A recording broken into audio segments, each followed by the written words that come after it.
ఇటు అనంతపురం జిల్లా పుట్టపర్తిలో గురు పౌర్ణమి వేడుకలు ఘనంగా జరుగుతూ ఉన్నాయి. ప్రశాంతి నిలయంలో సత్యసాయి బాబాకు ప్రత్యేక పూజలు నిర్వహించారు. తర్వాత సత్యసాయి సేవా ట్రస్ట్ ఆధ్వర్యంలో మణిపూర్ చిన్నారుల నృత్య ప్రదర్శన భక్తుల్ని ఆకట్టుకుంది.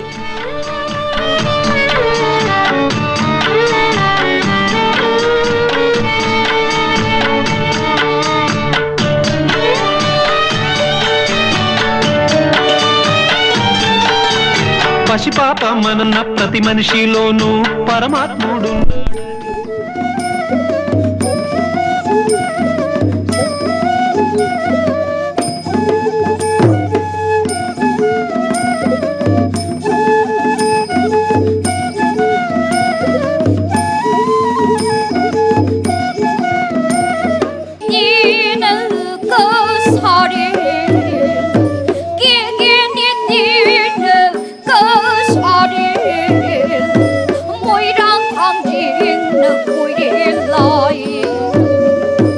Look, that is